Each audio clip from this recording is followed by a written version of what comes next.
Hello everyone, আসসালামু আলাইকুম। আপনারা দেখছেন অনিস কিচেন থেকে আবারও নতুন একটি রেসিপি নিয়ে হাজির হয়েছি। আপনাদের ভালো লাগবে, শুরু থেকে শেষ পর্যন্ত দেখতে থাকুন। আমি প্রথমে নিয়ে নিচ্ছি 2 কাপ আটা। আটাটা ছোট্ট বড় সকলেই খুবই পছন্দ করবে। দিয়েছি লবণ আর 1 টেবিল চামচ দিয়ে দিচ্ছি তেল। উপকরণগুলো হাত দিয়ে ময়ান করে নিচ্ছি। করে শুকনো উপকরণগুলো ময়ান করে নিয়েছি। এখন আমি নর্মাল পানি দিয়ে আমি ডোটা তৈরি করে নিচ্ছি। ডোটা পুরোপুরি রেডি, কারণ আমি একদম শক্ত করিনি, আমি একটু সফট করেছি এই ডোটা।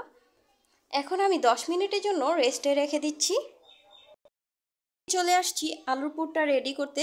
চুলাতে একটি প্যান বসিয়ে দিয়েছি আর দিয়ে দিচ্ছি পর্যাপ্ত পরিমাণ তেল, অর্থাৎ আমি দিয়ে দিচ্ছি এখানে 2 টেবিল চামচ তেল। গরম হয়ে আসছে, এই পর্যায়ে দিয়ে দিচ্ছি 2টা পেঁয়াজ কুচি, 3টা কাঁচামরিচ কুচি। একটু হালকা করে তেলের উপরে ভেজে নিব। পেঁয়াজটা ভেজে নেওয়ার পর দিয়ে দিচ্ছি এখানে আলু, আমি ম্যাশ করে নিয়েছিলাম বড় সাইজের 3টি। এখানে জিরার গুঁড়া, হলুদের গুঁড়া, ধনিয়ার গুঁড়া, লবণ আর হচ্ছে চিলি পিস, সব কিছু আমি হাফ চা চামচ করে দিয়েছি। সঙ্গে দিয়ে দিচ্ছি পুঁই শাক। গুলো খুব ভালো করে নাড়াচাড়া করে আমি রান্না করে নেব।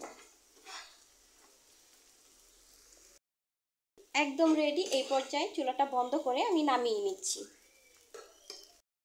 ওটাও 10 মিনিটে বেশ অনেকটা সফট হয়ে গিয়েছে, আর দেখতেই পাচ্ছেন। এখন আমি যে কয়টা নাস্তা তৈরি করব আমি এটাকে ভাগ করে নিচ্ছি। লেচি করে নিয়েছি। একটা লেচি নিয়ে হাত দিয়ে ছড়িয়ে নিচ্ছি। তারপর আমি আলুর পুরটা দিয়ে দিচ্ছি। আমি কিন্তু বেশ অনেকগুলো দিয়ে দিচ্ছি। আপনাদের ইচ্ছে অনুযায়ী আলুর পুরটা দিতে পারেন। এখন আমি মুখটা সিল করে নিচ্ছি। বেশিরভাগ মুখটাকে এভাবে করে আমি সিল করি।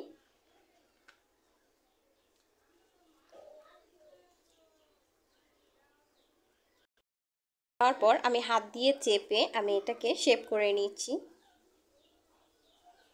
এই তো আমি একটা এভাবে করে ফেলেছি। একদম রেডি, চলেন ভেজে নেওয়া যাক। তেল দিয়ে গরম করে নিয়েছি। নাস্তাগুলো এই গরম তেলের মধ্যে দিয়ে দিচ্ছি।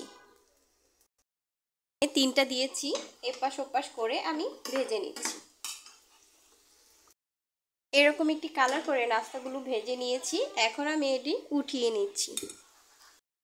ভেজে নেওয়ার পর বেশ লোভনীয় লাগছে। এটা কিন্তু খেতেও বেশ অনেক বেশি মজা। এটা আপনি পরোটাও বলতে পারেন। আর ভিতরটা যে কত বেশি সুন্দর হয়েছে সেটা না দেখলে বুঝতে পারবেন না।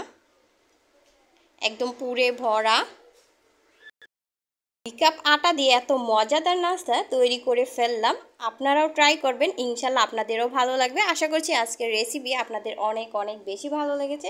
আর ভালো লাগলে আমার চ্যানেলটিকে লাইক, কমেন্ট, শেয়ার আর সাবস্ক্রাইব করে রাখবেন। আজকে এখানেই বিদায় নিচ্ছি। সবাই ভালো থাকবেন, সুস্থ থাকবেন। আল্লাহ হাফেজ।